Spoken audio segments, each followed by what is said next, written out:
Creating a business plan is one of the most important things you can do when you start a new business.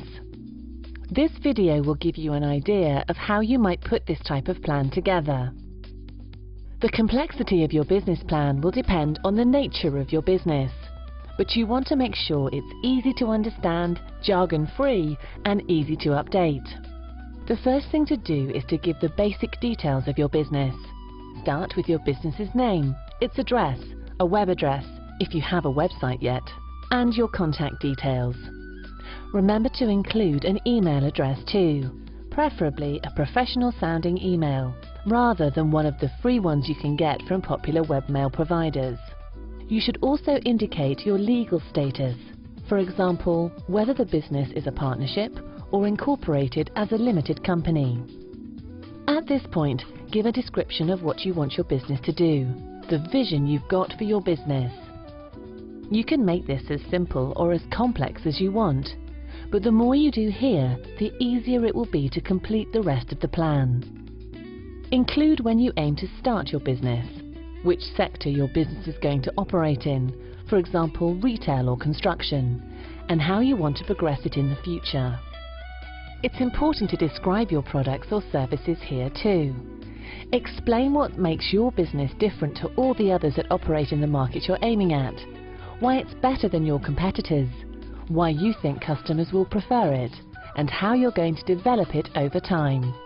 You should also highlight any patents, copyrights, or design registrations you might hold for your product or service. Once you have finished your business details and vision, you need to set yourself some business aims. These give you something to strive for and show you're serious about success.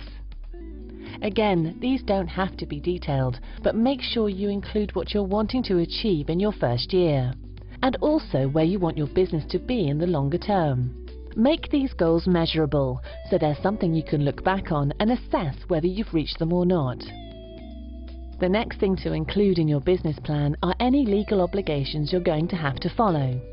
Say, for example, any particular health and safety laws you need to deal with, licenses you need, or any insurances you need to pay.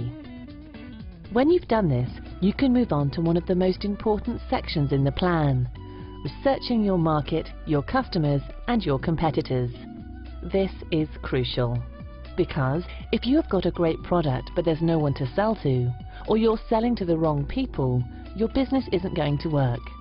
You need to sell, and make sure you sell to the right people. For this section, you need to do market research.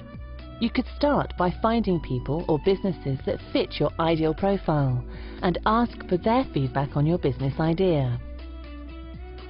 It's best to do this in a structured way by using a questionnaire to ensure a consistent approach. If you have a product, try to find an opportunity to sell it as a trial. For example, you could take a market stall and use the experience and feedback to make improvements. Firstly, write down what you know about your market. How big is it? What is the potential for the market expanding? Be careful to define your market or group of buyers carefully, so as to be realistic and meaningful. If you can find a group of buyers with a common need that you can satisfy at a profit, then you are potentially in a strong position. You can also include any market trends you may have found or intend to look into. Once you have researched the market for what you're going to sell, you need to find out about your potential customers. Who are they? And why would they be interested in your product or service? You can find this out by profiling them. This isn't as complicated as it sounds, but you first need to establish which group of customers you're looking to target. For example, are you aiming for customers of a certain age range or sex, or with a particular interest? This group should then be able to tell you what they expect from your business, why they expect this, and how much they will pay for your product or service. Getting this information into your business plan will help you take the correct approach when selling to your market. After this, the final piece of market research you need to include in the plan is on your competitors. Be sure to include who your competitors are, what their strengths are, and whether they have any weaknesses. Use this information as evidence to define specifically how you're going to improve on what the competitors are offering. You really need to be honest with yourself about whether this represents a true point of difference that will be valued by customers. This will be your unique selling point and could be something as simple as great customer service. Some of your market research findings will help you write the sales and marketing section of your business plan too. This is a key aspect of your business model, which shows how you will use your product or service to generate an income for your business, and the sales channels you'll use to deliver it to your customers. This is known as your route to market. For example, are you going to sell over the internet, over the phone, face-to-face, or use a combination of these? Your business model and route to market need to be based on what your target customers have told you they want. How would they prefer to buy whatever it is you're offering? You also need to outline your pricing structure. What's the cost to you to provide each product or service? And according to your research, how much more than this are your customers prepared to pay for it? Remember to include information about your marketing plans too. You'll need to promote your product or service to let people know it's available to buy. So how do you intend to do that? Don't worry about going into too much detail here. Save that for your separate marketing plan. You can find information about writing one of these elsewhere on this site. When you have covered sales and marketing, you can move on to cover the financial aspects of your business. This section should include your estimated setup and running costs, sales forecasts, profit and loss forecast, and cash flow projections. This may sound complicated, but it doesn't have to be. When working out your costs, think about how much you'll need to spend on things like equipment, premises, materials or stock, transport and insurances. Think also about any missing skills that you'll need to run your business, or just tasks where it would be cost-effective to hire help. This could involve outsourcing, or if it's right for your business, even taking on your own staff.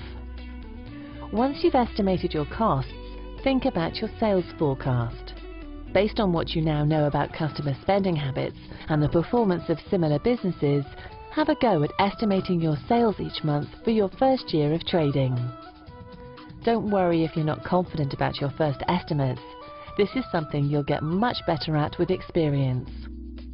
By using a spreadsheet to show your expected sales each month, along with your related costs, you'll get an idea of how many sales you'll need for your business to break even, and how long it's likely to be before you start making a profit. Remember to list the assumptions that your sales forecast is based on, as any potential investors will want to see these. You should also outline any potential risks, like selling less than expected or your costs going up, and any steps you'll take to minimize these risks. Using your sales forecast, you'll be able to project your cash flow and work out whether or not you're likely to need additional funding. And if so, how much and when? So, with most of the business plan now complete, you should think about writing the executive summary. This is actually the first page of your business plan, but it makes sense to do it last. This should be a summary of the main points that are included in the rest of the document. Keep it brief and straightforward, but make sure it's also enticing. If it's too long or complicated, investors or managers will lose interest and be much less likely to read the rest of the document. It's an important section, so make sure you have all your information to hand first. Once you have completed the executive summary, your business plan is finished. But don't forget to keep it up to date, because as your business grows, you may need to refer to it to make sure you're still on course to meet its vision and aims. You now know how important a business plan is and what to actually put in it.